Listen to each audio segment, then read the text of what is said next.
ኢነርጂም ለአንድ ሀገር ሁለንተናዊ እድገት መፋጠን ወሳኙን ድርሻ የሚዘርፍ ነው።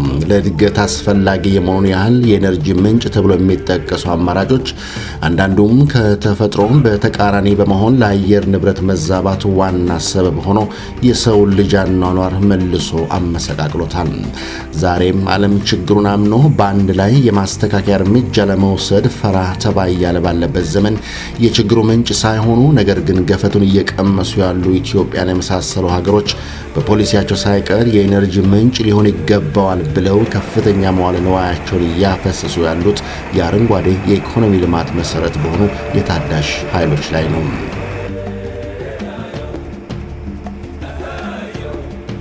ለአየር ንብረት ለውጥ የማይበገር አረንጓዴ ልማት ኢኮኖሚ መገንባት ዋና ዕቅዱ ያደረገው የኢትዮጵያ መንግስት በኢነርጂ ዘርፍም በተመሳሳይ ከአረንጓዴ ልማት ጋር ትስስር ያለው የኢነርጂ ፖሊሲ ነድፎ ተግባር ላይ አውሏል።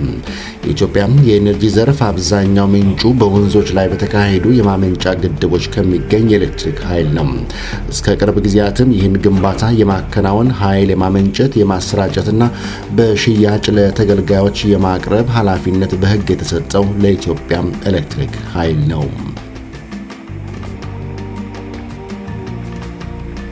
ውሃን መሰረት ያደረጉት የኢትዮጵያ ኤሌክትሪክ ኃይል ማመንጫ ግድቦች ግንባታ ጎን ለጎን ሌሎች የኃይል ማመንጫዎችን በአማራጭነት ማብዛት የኢትዮጵያ ኤነርጂ አቅርቦትን አስተማማኝ ከማድረጉም በላይ አሁን በአገሪቱ ያለውን ኤሌክትሪክ ሽፋን ካለበት ደረጃ ከፍ እንደሚያደርገው ይታመናል። ከድህነት ለመውጣት የሚደረገው ትግል የኤነርጂውን ዘርፍ እድገት አብሮ ማስኬድ የግድ ይላል። የከተሞች እድገት እየተፋጠነ ባለበት የኤነርጂ አማራጭ ኃይሎችን መፍጠር መቻል በይደር የሚቆይ አይደለም። የሥራ ዕድል ፈጠራን ለወጣቶችና ዳር ሲባል ሂደቱን ቀላል የሚያደርገው የኤነርጂ አቅርቦት ሲኖር ብቻ ነው። ጤናን መጠበቅና ጊዜና ጉልበትን ወጪን ጨምሮ ለመቆጠብ ኢነርጂ መኖሩ ጥያቄ የሚቀርብበት ጉዳይ አይደለም። በ2017 ብሪትን ሳውዘምፕተን የሕክምና ዩኒቨርሲቲ ለ10 ዓመታት በርካታ ምሁራን ኢትዮጵያ ላይ ባካሄዱት ጥናት የኢትዮጵያ እናቶችና ህጻናትን የመተንፈሻ አካል በመጉዳት ለሞት እየዳረገ ያለው የቤት ማገዶ በቀላሉ ውሃ ከአካባቢያቸው ለማግኘት የሚያደርጉት ትግልና ኤሌክትሪክ ባለመኖሩ ሞትን እያፋጠነ ነውና መፍትሄውም ህብረተሰቡም ሕክምናውን ቢሆን ለመስጠት የሚቻለው ኢነርጂ ብቻ ሲኖር ነው የሚል ማጠቃለያ ማቅረቡ ይታወሳል።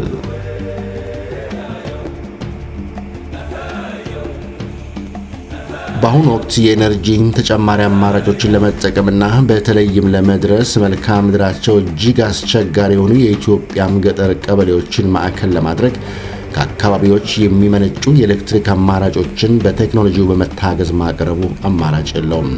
ከፀሐይ ብርሃን፣ ከጂኦተርማል፣ ከባዮጋዝ፣ ከነፋስ ኃይል እና ሌሎች የአረንጓዴ ኃይል አማራጮች ናቸው የተባሉትን ለመጠቀም የግሉ ባለሀብት የሀገር ውስጥና የውጭው ከመንግስት ጋር በሽርክና ኃይል እንዲያመነጭ ማድረግ ጊዜ የሚሰጠው አልሆነም።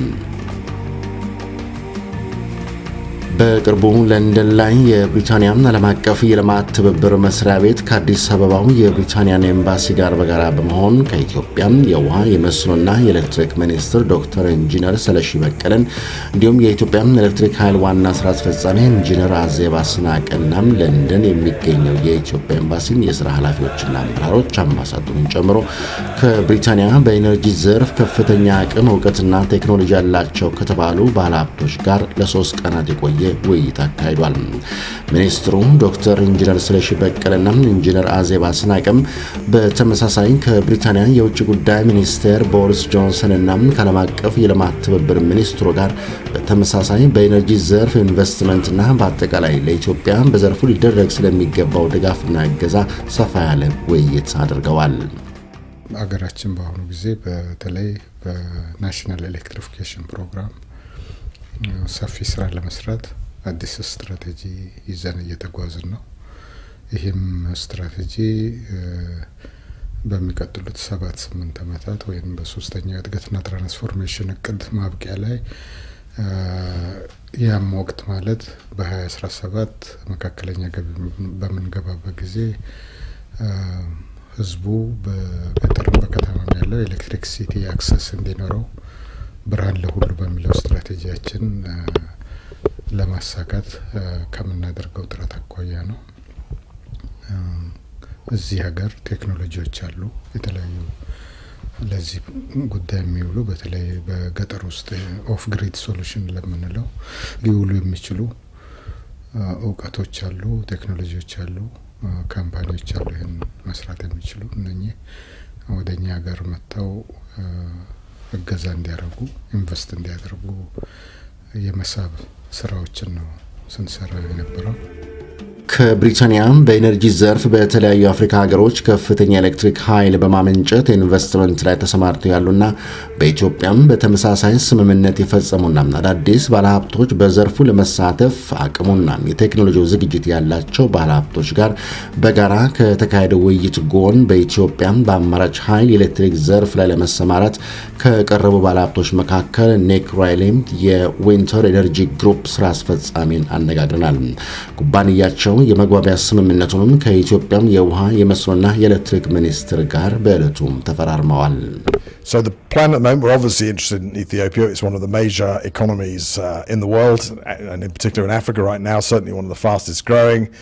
I think culturally we're quite close. Ask the British, with the Ethiopians who go back a long way. We have tremendous support from the High Commission, and essentially what we're trying to do is to arrange a multi-village project. So at the moment we're talking about around 100 villages that we will equip with a completely separate off-grid system to provide electricity. Essentially that's the start of our life and business in Ethiopia. As you know, Ethiopia is diversifying the energy sector.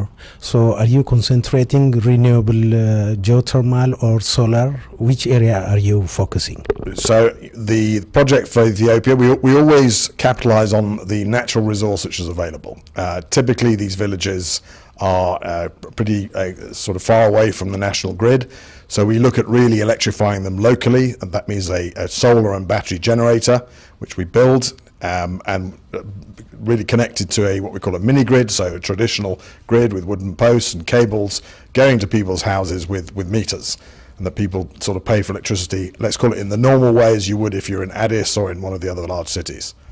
Are you also producing meters in Ethiopia or exporting them to the country, the meters? So the meters at the moment, we're using actually British-made meters. There's a reason for that, is that the plan, at least with Ethiopia, is to accompany the project with funding from the UK government. And as you probably know, there are requirements on UK content rules. There happens to be quite a good and quite economical maker and supplier of meters in the UK. We're probably using them. I think a lot of what we do, because it's a brand new business, it's a brand new sort of methodology and way of doing things, is going to go more and more in country. Ethiopia, I know for sure. My commercial director can tell you more, but the plan is to really do more in Ethiopia than we would typically do in other countries. So most of the mini grid is going to get built, and that's half the cost effectively of that sort of system. I think what we will do outside of Ethiopia for the time being is really the main container, obviously the solar panels and the batteries will get built probably in Sicily in the south of Italy and exported and shipped via the ports. So. The idea is that we'll be providing your standard households with access to power through solar lanterns. We also provide households with solar home systems, and then those within the community that require more power, so your local entrepreneurs, your businesses that are ultimately going to create the prosperity within these villages, will get a connection to the RPU, which is your typical generation asset, which sits, as Nick has mentioned, within the village. So it's really bringing power to the village for a long duration to create prosperity and sustainability within these environments. How about the price and costing for the consumers? Sure. Well, obviously for us, the most important thing is to be able to keep the price as low as possible. What we're looking to do in any country is to get as close to the national grid price as possible. We're providing 24/7 power. So, unlike some grids in Africa, not all, reliability is a problem. We can guarantee with our battery backup 24/7 reliability. Thank you. Much appreciated. Thank you. Anybody?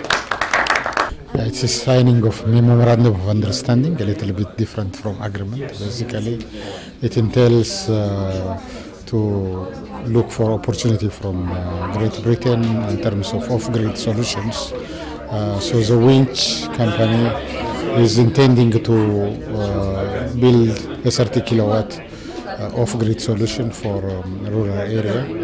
In that perspective, we have a very significant gap to fill through off-grid solutions. That means about 7 million households in Ethiopia could be accessed through off-grid solution in near future. So our grid expanded, but access to very remote places, rural villages, far away from the grid centers could only be accessed through this off-grid solution. So this feels very important gap actually in our energy access solution for the Ethiopians. We have recently launched the strategy of Light for All, which means by 2025 we would like to create access for majority of the people, which could reach up to 100% access. That means we need to invest significantly in here. So we need innovative private sectors who have got the solutions, the technological solutions to come and work with us. 7 ሚሊዮን ገደማ የገጠር ቀበሌ ቤተሰቦችን በኤሌክትሪክ ኃይል ለማድረስ የተያዘውን እቅድ እውን ለማድረግ ዊንተር ኢነርጂ ግሩፕን የመሳሰሉ ኩባንያዎች ሚና ቀላል አይሆንም። መንግስት ይህን እድል ሲሰጣሉ ሚኒስትሩን ሽፋኑን ለማሳደግ እንደነዚህ ያሉ ኩባንያዎች በብዛት መግባት ከቻሉ በአጭር ጊዜ እቅዱን ማሳካት ይቻላል ብለዋል። በውይይቱ ወቅት የኢትዮጵያን ኤነርጂ ዘርፍ በተመለከተም ከተለያዩ የብሪታንያ ዩኒቨርሲቲዎች ጥናታዊ ጽሑፎች የቀረቡ ሲሆን በዳሰሳዊ ጥናታቸው የፋይናንስ ፍላጎት እንዳለ ያመለከቱና ስርጭቱን ለማሳደግና ተደራሽነትን በብቃት ለመፍጠር አሉ የተባሉ ፈታኝ ሁኔታዎችን በኢትዮጵያ ኤነርጂ ዘርፍ ክፍተቶች ላይም ሐሳባቸውን አቀርበዋል። Now these are the targets. As Minister Saneshi says, 65% on-grid connections. The remaining 35%, coming from off-grid, but also one thing to remember, particularly when we are talking about questions around poverty reduction, questions around social transformation, is that 100% of the public institutions will have access to power. But the modeling tells us that, by 2024, the size or the increase in terms of demand is quite staggering. Now that's not surprising, when we are hearing about 12 to 15 industrial parks are in progress, and my understanding is that each industrial park uses somewhere in the order of 150 to 200, or requires that amount of power. And part of the explanation, the discussion around why Ethiopia is unable to deliver 100% grid access immediately is largely to do with this.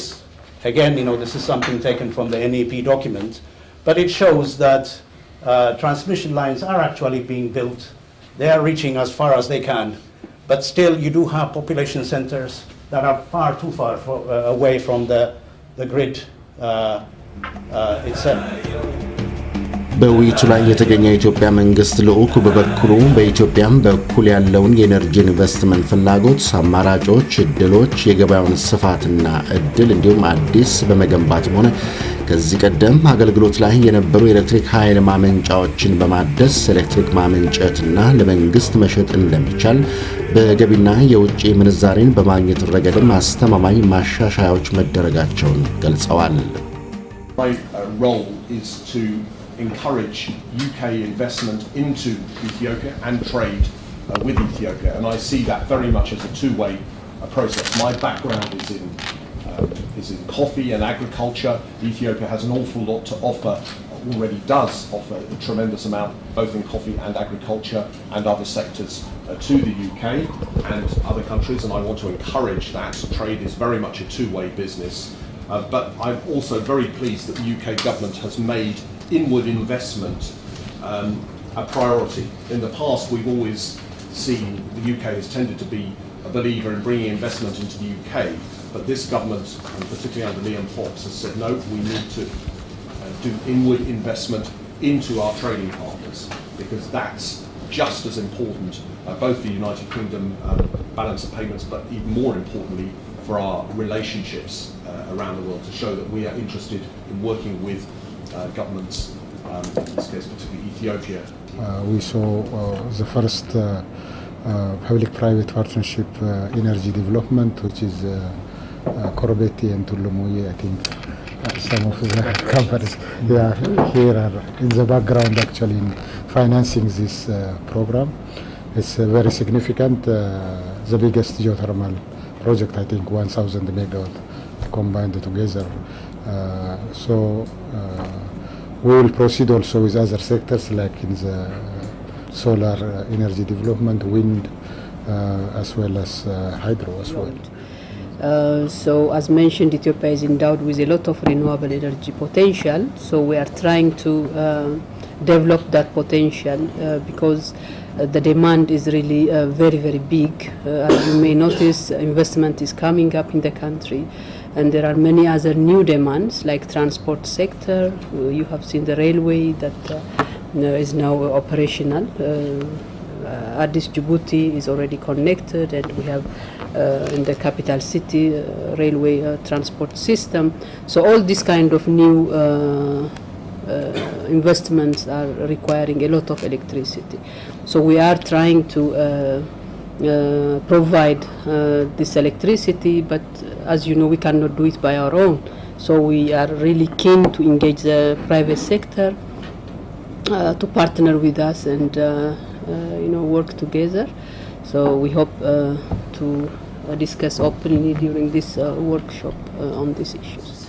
So this is actually the existing situation that looks like this. So access is close to 60%. There are some differences in figures, 57 to 60%. So you can see the demand, how it grows every year. So we really need to satisfy this big demand. So you can see that the number of customers are now increasing, but it's still at low level.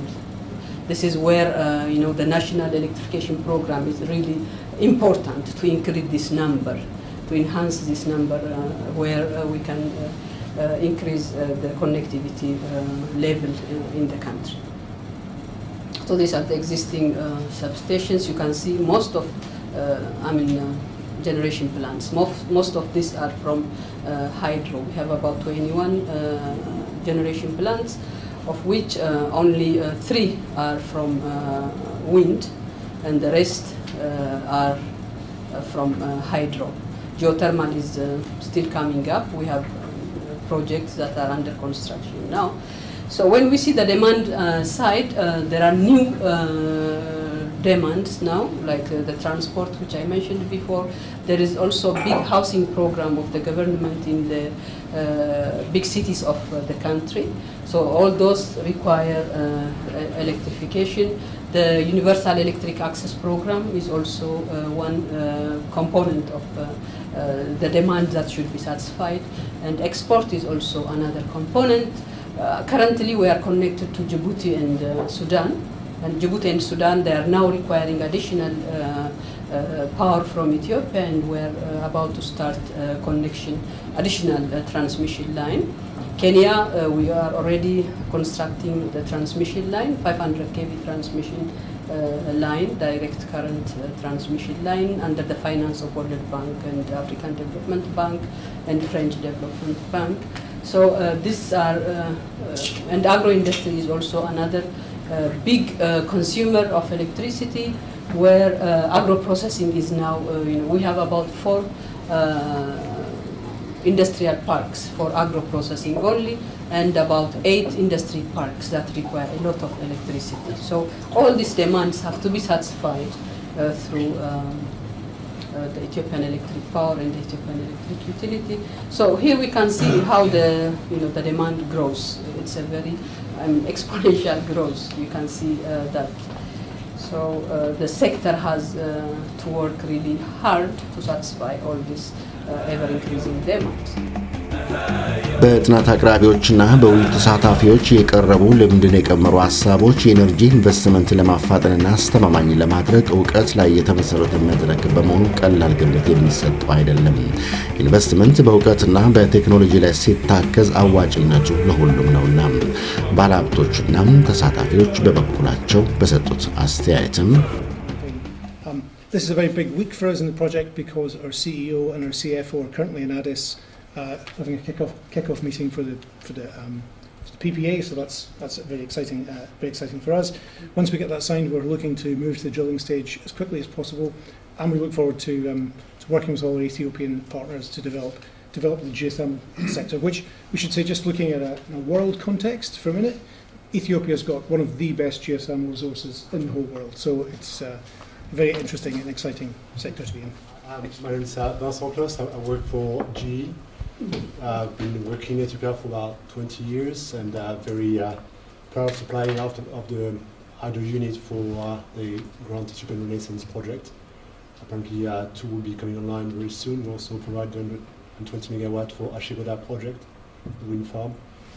We worked on a number of development with the Addis Ababa Institute of Technology to also train students there, having a certain number of programs to bring off-grid electrification to rural places. Ethiopia is a very important country for GE. All businesses of GE really, and we're pleased to managing our investment, managing the company in Kobeti.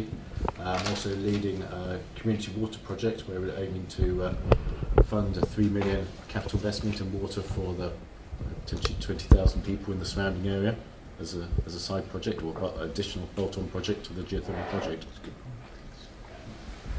My name is Cecily Davis. I am an engineering projects and construction lawyer. I co-head my firm, Field Fishers Africa Group, and we are currently working in Ethiopia with a mining company, Kefi, which is one of the first companies to have an international license to mine there. So for us, it's a fascinating jurisdiction. We're really enjoying working there and hope to continue doing so. I'm Nicholas Miles. I'm a portfolio director for a DFID facility called Infrastructure Cities for Economic Development. We have expertise in whole systems approaches for energy planning. I have worked in Ethiopia, thoroughly enjoyed it.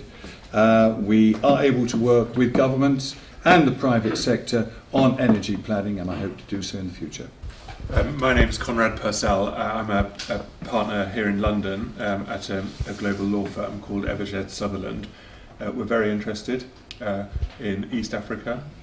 Spent a fair bit of time in Nairobi. We've got colleagues in Kampala, and of course we're interested, as our clients are, in Ethiopia. And we shall continue to focus on the area. So we're interested to hear anything in relation to projects and potential opportunities that we can share with our clients, because the more that information can be circulated, I think, amongst the people who are potentially going to be getting projects away on the ground, then the more opportunity there is within each of the individual countries that we look at for those projects to achieve the best pricing and the best hope of delivery that there can be. And what I would like to do is also congratulate the Minister, His Excellency, on signing of the Energy Africa Compact in Ethiopia, which is really going to hopefully accelerate the market for household solar systems. I also wear another hat, which is leading on our mini-grids work across Africa, and that has the ability and opportunity to offer support to Ethiopia as well, through for both market participants, through the developer help desk, but also for governments through the policy help desk, which is a demand-driven help desk to enable policy strengthening. ብርሃን ለሁሉም የኢትዮጵያ አካባቢዎች በሚል መርህ ኢትዮጵያን ሙሉ በሙሉ ሁሉንም የኤነርጂ አማራጭ ኃይል ማመንጫዎችን በመጠቀም ለማዳረስ በመንግስት አቅም ብቻ ቢከናወን ከፍተኛ አቅምና ጊዜ እንዲሁም ወጪን የሚጠይቅ ነው። ለዚህም ነው የግሉ ባለሀብት ወደ ኤነርጂው ዘርፍ በየደረጃው በመግባት ከዝቅተኛው እስከ ከፍተኛው ኤነርጂ ማመንጨት ኢንቨስትመንት ላይ እንዲሰማራ ጥያቄም የቀረበው። ነገር ግን ይህ ዘርፍ አዲስ እንደመሆኑ የህግ ማዕቀፍ ተዘጋጅቷል ወይ? በዋጋ ረገድስ ምን ያህል አዋጭ ነው? ምክንያቱም የኤሌክትሪክ ኃይሉ የሚደርሰው ለአርሶ አደሩ ነውና የሚል ጥያቄንም አያይዘን ለሚኒስትሩ አቅርበናል።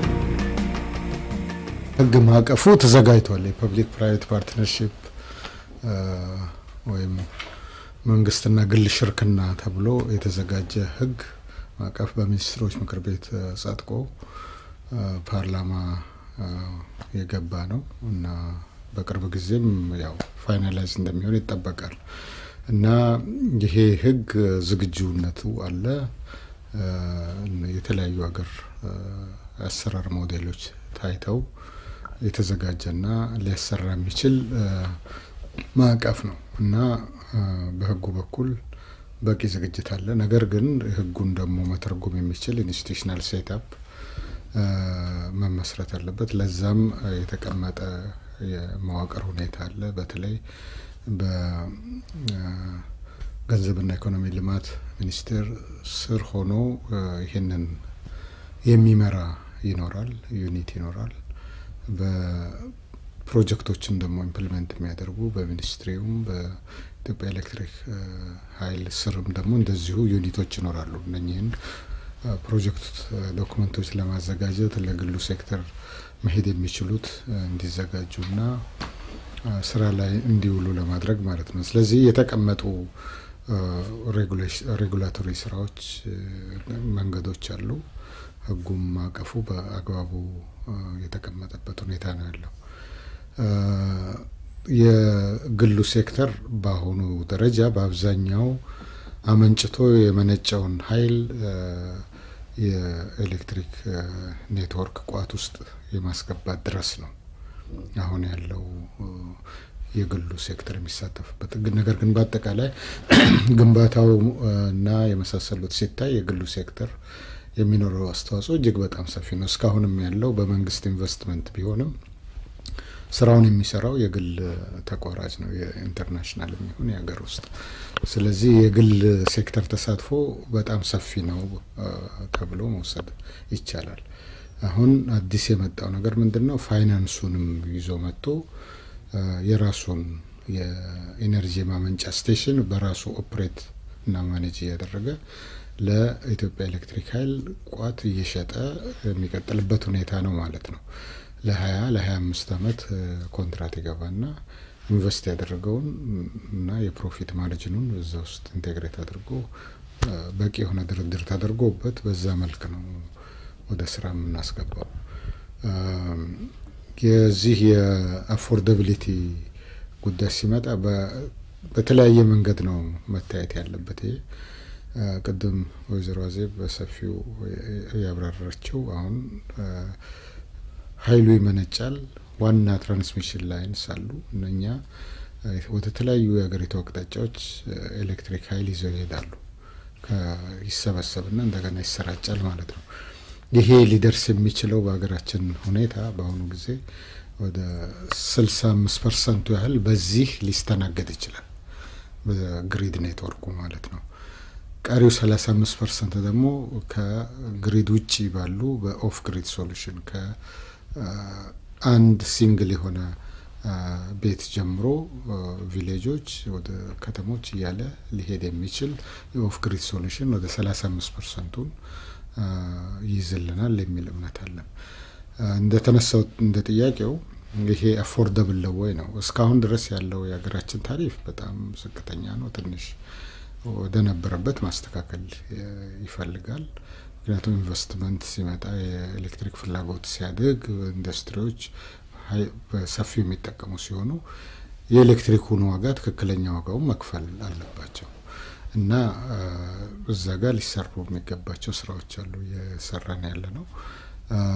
የገጠሩና ደግሞ በትንሽ መጠን የሚጠቀመው ሎ ኢንካም ዝቅተኛ ገቢ ያለው ደግሞ የማይጎዳበትን መንገድም እንደዚሁ እዛ ውስጥ ተካቶ መዘጋጀት ያለበት ነው እና በተለይ የገጠር ኤሌክትሪፊኬሽን በመሰራበት ጊዜ ፋይናንሱን እንዴት ነው ሞቢላይዝ የምናደርገው እንግዲህ በኦፍ ግሪድ ያሉት ቴክኖሎጂዎች በአሁኑ ጊዜ ትንሽ ዋጋቸው ወደድ ይላል በመሆኑም መንግስት ያንን ሰብሲዳይዝ ያደረገ ኤሌክትሪክ አክሰስ መፍጠር እንደ ሀገር ግዴታ የሚገባበት ሁኔታ ነው ማለት ነው ምክንያቱም አገሪቷን አጠቃላይ ትራንስፎርም ለማድረግ እንደ ሌላው ኢንቨስትመንት ሁሉ መታየት ያለበት ነው ለምሳሌ መንገድ ኢንቨስት ስናደርግ በመንገድ በራሱ በቀጥታ የሚመልሰው ገንዘብ የለም ነገር ግን ሌሎች ኢኮኖሚክ ሴክተሮችን ኢንሃንስ በማድረግ የገበያ ተደራሽነትን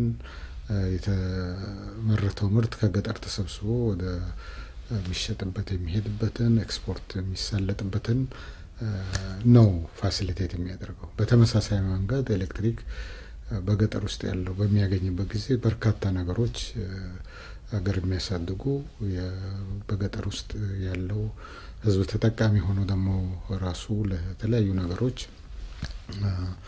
ክፍት የሆነ መረጃም ይሁን የድገት መሰላሎችን የሚያገኝበትን መንገድ ይከፍታል በመሆኑ ኢንቨስትመንቱ እንግዲህ ተጠቃሚው ብቻ ሙሉ በሙሉ የሚከፍለው ሳይሆን እንደሌላው ኢንፍራስትራክቸር ሁሉ ታይቶ ኢንፍራስትራክቸሩ ላይ ኢንቨስት መደረግ አለበት ያ ኢንቨስትመንት ሼርድ ኮስቱ ሼር የሚደረግበትን ዘዴዎች እንደዚሁ ያያየን ነው ማለት ነው ስለዚህ አንዳንድ ጊዜ ይሄን ኤነርጂ አክሰስ በመፍጠር የሚኖሩ ግራንቶች ይኖራሉ ከዴቨሎፕመንት ፓርትነሮች የመንግስት ከታክስ ከሚሰበሰበው ገንዘብ አሎኬት የሚደረጋል እንደዚሁም ደግሞ ተጠቃሚው የሚከፍለዋል እነኚህ ሁሉ ተቀናጅተው ነው ይሄንን ኤሌክትሪክ ተደራሽነት ለሁሉም በሚደርስ መልኩ ማቀናጀትና መድረስ ይችላል እዚህ ላይ አጭር ነገር ለመጨመር የታሪፍ ጉዳይ የተነሳው ማለት ነው ሁሉ ጊዜም ፕራይቬት ሴክተሩ ቢያመነጭም ተቀባዩ መንግስት ነው ሁሉ ጊዜ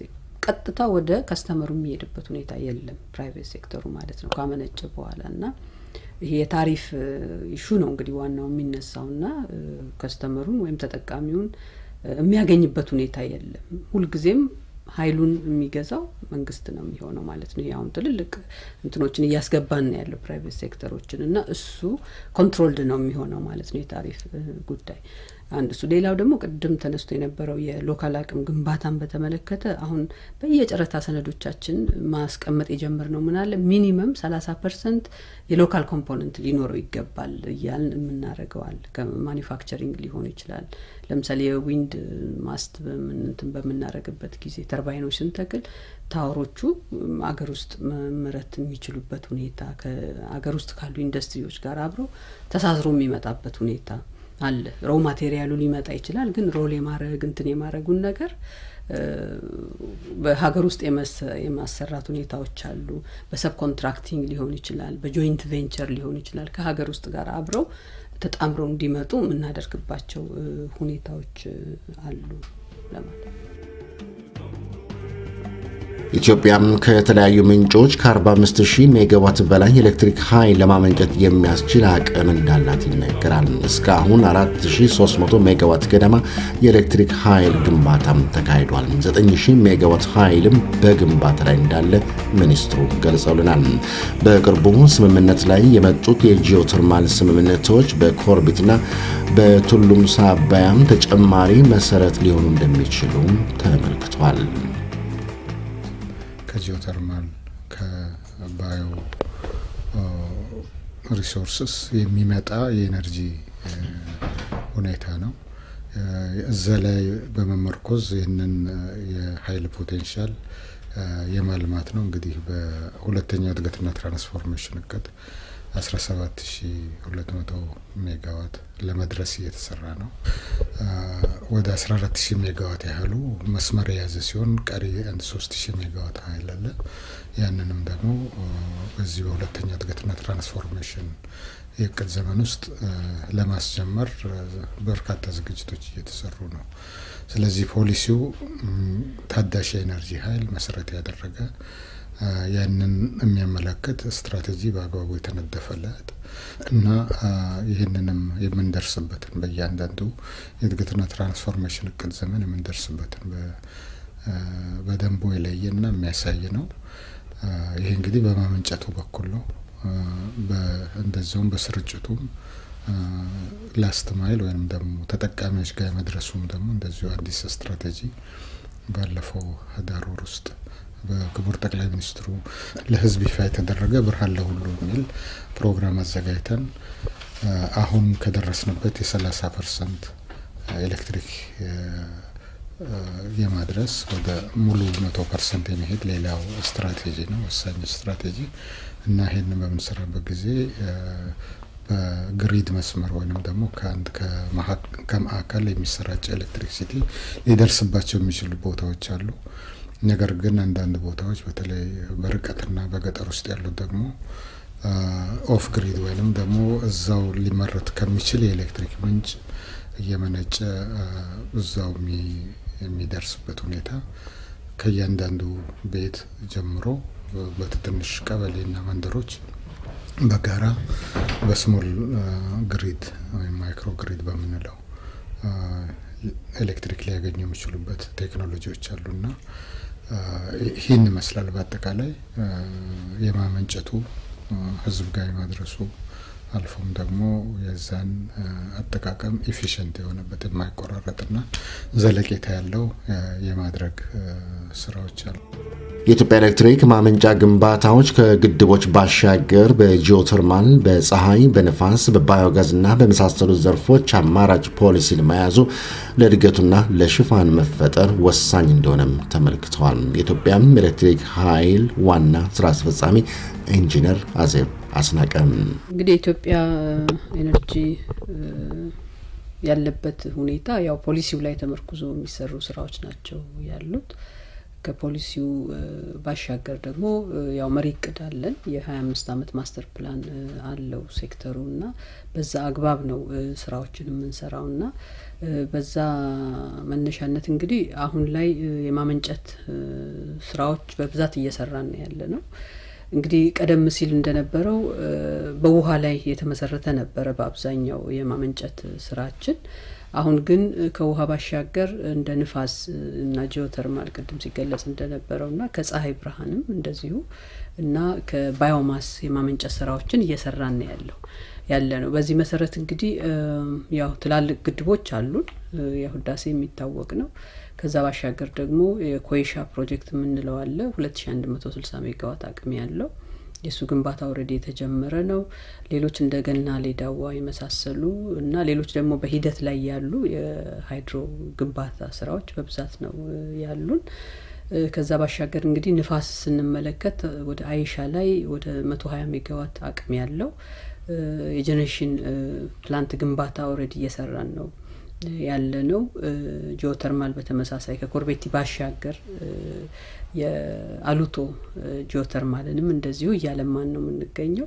ቀደም ሲል 7 ሜጋዋት የነበረውን የአሉቶ በጣም የቆየ ፕላንት ነው። እሱ ወደ 70 ሜጋዋት ከፍ ለማድረግ እየተሰራ ያለ ስራ አለ።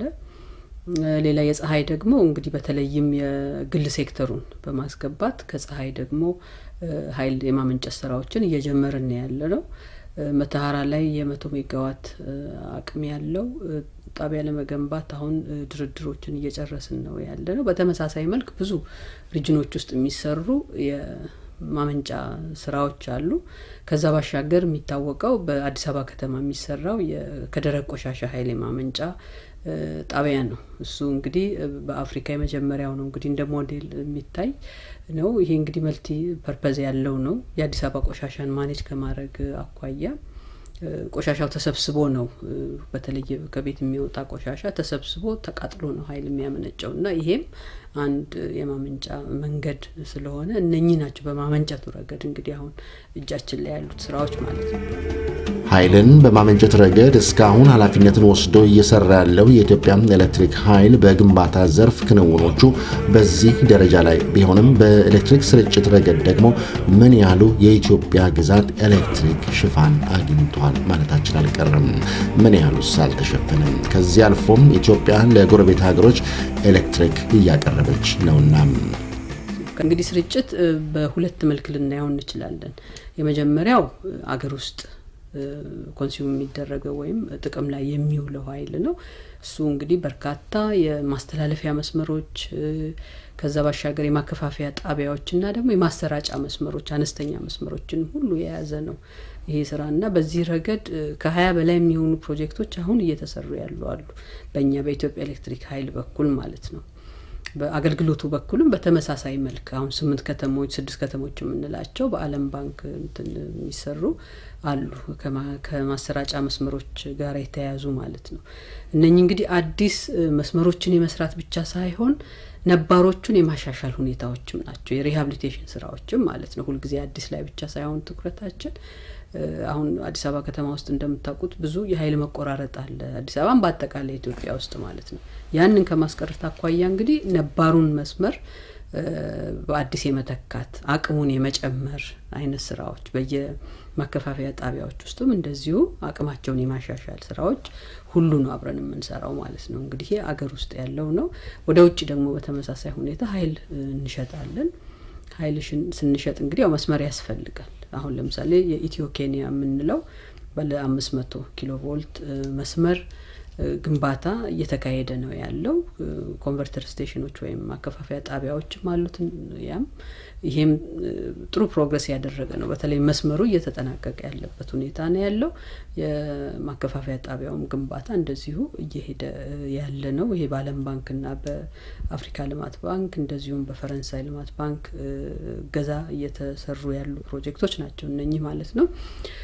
ሌላው ሱዳንና ጅቡቲ የምንሰጠው ኃይል አለ። አሁን ይሄ ተጨማሪ ኃይል እንትን ለማድረግ ሁለተኛ መስመሮች ሰከንድ ሰርኪዩት የምንላቸው መስመሮችም እንደዚሁ ለመስራት ጥናትና የጨረታ ሰነዶች ተዘጋጅተው ያሉበት ሁኔታ ነው ያለው ማለት ነውና በርካታ ስራዎች ናቸው በእርግጥ እየተሰሩ ያሉት። አሁን እኛ እየሰራን ያለነውና ፍላጎቱ እየተመጣጠነ አለመሆኑ ነው ትልቁ ዋናው ችግር እዛ ያለው። ምክንያቱም ቅድም ይገለጽ እንደነበረው በተለይ ኢንዱስትሪው በጣም እየሰፋ ነው ያለው። ኢንዱስትሪ ፓርኮች አሁን ከ12 በላይ የሚሆኑ ኢንዱስትሪ ፓርኮች ግንባታ ላይ ነው ያሉት ስራም የጀመሩ አሉ።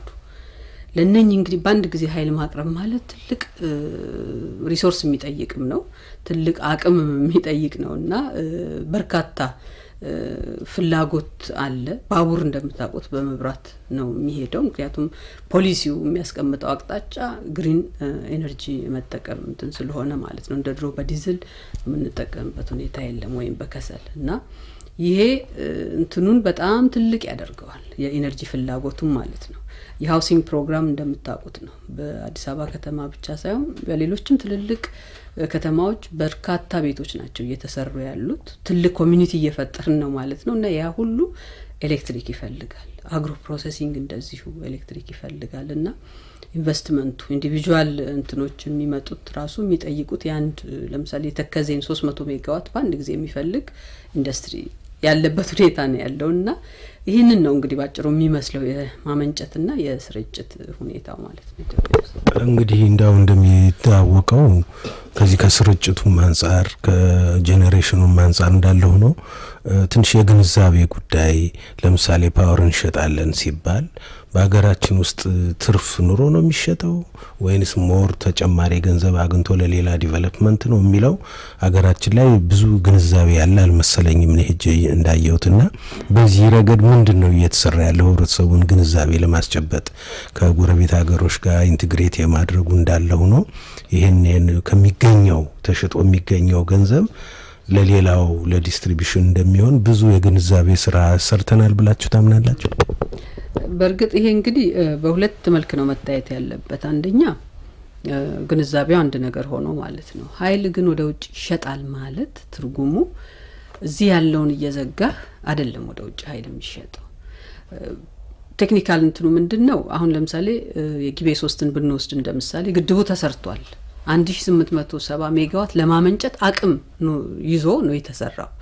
ግን ምናመነጨው ሁሉ ጊዜም ወሳጅ ሲኖር ብቻ ነው። ሎድ መኖር አለበት ካለዛ አመንጭተ የምታጠራቅምበት እንደ ውሃ ታንከር ሰርተ የምታጠራቅምበት ሁኔታ የለም በኤሌክትሪክ ሲስተም ምናልባት በሶላር እና በመሳሰሉት አሁን ባትሪዎች አሉ ስቶር ለማድረግ ኢነርጂ ግን በጣም ውድ ናቸው አሁን ባለው በእኛ ሀገር ሲስተም ኔትወርኩ በሚችለው ልክ ነው ምናመነጨው ማለት ነው ያ ግድብ ተሰርቷል መውሰድ እስከ ተቻለ ድረስ ማመንጨት ይችላል ማለት ነው ስለዚህ እኛ ሀገራችን ውስጥ ያለው ኔትወርክ በሙሉ የሚችለውን ያክል ማከፋፈያ ጣቢያዎችም ሁሉ የሚችሉትን ያህል እናመነጫለን ማለት ነው ከዛ ባሻገር ደግሞ ወደ ውጪ የተሰሩ መስመሮች አሉ አሁን ወደ ኬንያ ማነው ወደ ጅቡቲ ወደ ሱዳን ኃይሉ እንግዲህ ወሳጅ እስካለ ድረስ ከሆነ የሚመነጨው ዋይ ኖት መጠቀም እንችላለን ነው ማመንጨት እንችላለን እነኛ መስመሮች እስካሉ ድረስ ወሳጅ አለ ማለት ነው ይወሰዳል እንጂ ወደ ሱዳን ስንልክ ወይም ወደ እንትን ስንልክ እዚህ ያለውን ዘግተን አይደለም ኦሬዲ ሊመነጭ የሚችለውን መጠቀም ስንችል ነው ያ ደግሞ የሚሆነው መቼ ነው ለምሳሌ እኛ ጋር ዝቅተኛ አጠቃቀም በሚኖርበት ጊዜ እነሱ ጋር ትልቅ ፍላጎት ይኖራል ባላንስ እየተደረገ ማለት ነው እኛ በማንፈልግበት ጊዜ ይሄዳል እንትኑ ኃይሉ ማለት ነው በክረምት ላይ በተለይ ደግሞ ግድቦቻችን ውሃ ሞልቶ የሚፈስበት ሁኔታ አለ ግቤ አንድ በለው ሌላው በለው ይሞላል በጣም እና ውሃውን ዝም ብለን ነው ሎዝ የምናረጋው ስለዚህ እንደዚህ አይነት ሁኔታዎችና ማታ በተለይ እኛ በማንጠቀምበት ጊዜ ፒክ እንትን ይኖራል እነሱ ጋር ማለት ነው የዛን ጊዜ እንልካለን ማለት ነው ወደ እነሱ እንጂ እኛ መስመሩ ኖሮን ማመንጨትና መጠቀም እስከቻለን ድረስ እንችላለን እንትን እናደርጋለን እንጂ እኛን ዘግተን አንሰጥም ይሄ አንዱ ቴክኒካል ነገሩ ነው ሁለተኛ ኃይል መሸጥ ምንድነው ትርጉሙ ዋናው ሃርድ ከረንሲ ማግኘቱ ትልቅ እንትን ነው ትልቅ ጥቅም ነው ለኛ እንደ ሀገር ሲታይ ማለት ነው ከዛ ባሻገር ደግሞ ኢንቴግሬሽኑ ኢኮኖሚክ ኢንቴግሬሽን በሀገራት መካከል ይፈጥራል ያ ደግሞ ምን ያመጣል ፖለቲካል ስታቢሊቲ ያመጣል ማለት ነው among the countries ምክንያቱም የምንጠቃቀም እስከሆነ ድረስ ለመጎዳዳት ማንሄድበት ሁኔታ አለ በሲምፕል እንትን ብትወስደው ማለት ነውና እንደዚህ አይነት ጥቅሞች አሉት አዌርነስ ምን እየሰራችሁ ነው የሚለው እንግዲህ በተቻለን አጋጣሚ ባገኘነው እንትን ሁሉ ይሄን ለማስረዳት እንሞክራለን ከዛ ባሻገር ያው በሚዲያዎቻችን ሁሉ ተጠቅመን እንደዚህ አይነት እንትኖችን መግለጫ እንሰጣለን እንዴ ግን በስፋት እየሰራ ነው አይደለም ሰው መብራት ኢትዮጵያ ውስጥ እያጠፋህበት ለጅቡቲና ለእንትን ሸጣላችሁ የሚለውን ነው ሁሉ ጊዜም እየወሰደ ያለውና እኛ በውጭ ግንኙነታችን በኩል በየሚሽኖች አሁን እንደናንተ በየኤምባሲዎቻችን በኩል እንደዚህ አይነት ነገሮችን ለማስረዳት ትልቅ ጥረት እናደርጋለን ሁሉ ጊዜ ማለት ነው እንዲሁ አልፎ ለምሳሌ የፓወር ዲስትሪቢዩሽን በተነሳ ቁጥር አንዳንድ ክልሎች ላይ ችግር እየተነሳ እንደነበር ባለፈው ስንከታተል ነበር ለምሳሌ አማራ ክልል ኤሌክትሪክ ዲስትሪቢዩሽን በእኛ አካባቢ የለም እንደዚህ ተገቢ የሆነ ትኩረት አልተሰጠንም ምናምን የሚል ነገር ነበርና ምንድነው ያን ሊያስነሱት የቻሉበት ምክንያት እዚህ ትሪል እውነት ነው ወል እንግዲህ እኛ የፌደራል ተቋም ነን አንደኛ እኩል ነው ለሁሉም እንትን የሚኖረው ማለት ሁሉም ክልል እኩል ተጠቃሚ የሚሆንበት መንገድ ነው በተቻለ መጠን ሁሉ ጊዜ የሚፈልገው ማለት ነው ፕላስ እኛ ደግሞ ስናይ ትልቅ ፍላጎት ያለበት አካባቢ ላይ ቅድሜ ይሰጣል ሁሉ ጊዜ ማለት ነው አሁን ኢንዱስትሪው የለማ ወይም ደግሞ ሌሎች ኤሌክትሪክ ፍላጎት ያላቸው እንትኖች በሚመጡበት ጊዜ ራሱ ለምሳሌ ማከፋፈያ ጣቢያው ስናይ እንትን ያደርጋል ትሪፕ ያደርጋል ይወጣል ይጣፋል ማለት ነው ምክንያቱም ካቅሙ በላይ ኮኔክት ያያረግንበት ነው ዝም ብለን ደንበኛ በመጣ ቁጥር ከሱ ላይ ነው እንትን የምናደርገውና እንዲህ አይነት ሁኔታዎች ያሉበትን ቦታዎች ቅድሚያ እንሰጣለን ቴክኒካሊ ስናይ ማለት ነው መሻሻል አለበት ያ ጣቢያ ሰብስቴሽኑ መሻሻል አለበት መስመሮቹ መለወጥ አለባቸው እንዲህ አይነት ነገሮች ላይ ትኩረት እንሰጣለን እንጂ አማራ ክልል ስለሆነ ነው ወይም ሌላ ክልል ስለሆነ ነው የሚል ቤዚክ ነገር ምንም የለንም እኛ ከፍላጎቱ አንፃር ነው የምናየውና ደሞ ይሄ የፌደራል መስሪያ ቤት ነውና የፌደራል መንግስት በሚወስደው አቅጣጫ ነው በተለይ ጂቲፒቱን ስናቅድ መጀመሪያውኑ እንደዛ አይነት እንትኖች አሉ እቅድ ስናቅድ የት ጋ ነው ትልቅ ሎድ የሚኖረው ወይም ከፍተኛ የኃይል ጭነት ሊኖር የሚችለው የት ጋ ነውና የቱ ጋ ነው እንትን ማድረግ ያለብን ቅድሚያ ሰጠን መሄድ ያለብን የሚለውን እናያለን ማመንጨትን በተመሳሳይ መልኩ ማለት ነው ፖቴንሻል ወይም አቅሙ ያለበትን ነው ለምሳሌ ሶላር ብትል ወይም ንፋስ ብትል ወይም ጂኦተርማል ሎኬሽኖች ኦሬዲ ያሉ የተመረጡ አቅም እምቅ ሀብት አለን ብለን የምናስባቸው ካርታ የተሰራላቸው አሉ ለምሳሌ ዊንድ አትላስ አሁን በድጋሚ እንትን እየተደረገ ነው የት ጋር ነው ትልቅ ፖቴንሻል ያለው እንደው ትንሽ ስለነፈሰ ብቻ ሄደ እንትን አትተክልም እንትን ወሳኝ ነው የዊንድ የንፋስ ፍጥነቱ ወይም ሌሎች የምናያቸው ቴክኒካል ፓራሜትሮች አሉ እሱን ያሟላውን ነው የምታየው እንጂ ሶማሌ ክልል አሁን ትልቅ አቅም ይያለ ተነስቼ እንትን ትግራይ ክልል ልሰራ አልችልም because ቴክኒካሊ ስለማይቻል ማለት ነውና ከዚህ አንፃር ነው እንጂ ሁሉም ጋር በተቻለ መጠን ለመድረስ ነው ምንሞክረው አቅም በፈቀደ መጠን ማለት ነው እንደምታውቁት በጣም ካፒታል ኢንቴንሲቭ ነው የማመንጨትም ሆነ የማሰራጨት ትልቅ የውጭ ምንዛሪ የሚፈልግ ጉዳይ ነውና ከዚህም አንፃር ነው እየታየ የሚሰራው በሌላ በኩል ለንደን ላይ ከብሪታንያ ባለሀብቶች ጋር የተካሄደ ውይይት በኢትዮጵያ ኢነርጂ ዘርፍ ላይ ለመሰማራት ባለሀብቶቹ በውይይቱ ላይ ፍላጎታቸውን አንጸባርቀዋል ባለሀብቱም መንግስት ሊሸፍን ያልቻላቸውን አካባቢዎች በቴክኖሎጂና በእውቀት እገዛ በማድረግ የሚያመነጯቸውን የኤሌክትሪክ ኃይል ለመንግስት በሽያጭ ኤሌክትሪክ ማቅረብ ከገበያ አንፃርም አስተማማኝ ቢሆንም ገዢው መንግስት ነውና ቴክኖሎጂን ወደ ኢትዮጵያ በማምጣት ረገድም የብሪታንያን ዓለም አቀፍ የልማት ትብብር ሚኒስቴር በፋይናንስና የድጋፍ እንዲሁም በተለያዩ የምርምር ተቋማት ጭምር ጥናት በማድረግ እንደሚደግፍ ነው በወቅቱ በስራ ኃላፊ በኩል የተገለጸው The Infrastructure Advisory Facility, which is a partnership with the government that allows us to pull in expertise to tackle specific problems in the sector. So very much in a good place to respond to specific sector concerns where there are needs for advice or support. But we're also trying to move away just from an aid partnership with the government of Ethiopia, as the trade envoy said, towards a much bigger partnership across the whole of UK HMG with the Department for International Trade and with the Foreign Office, and DFID is working now very closely in partnership across the HMG platform. And you know we're really very ambitious to bring UK business, UK PLC if you like, to contribute towards the industrialization, the economic development path in Ethiopia. So, you know, we absolutely want to see our partnership move towards one which has the kind of, you know, the really strong offers from UK business at its heart.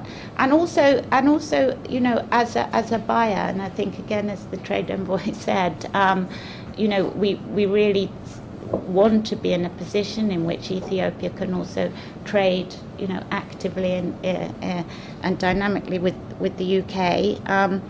And you know, one of my jobs is actually working on our trade policy and how we're developing our trade policy as we leave the EU. And certainly, there's a lot of learning from Ethiopia as we develop that.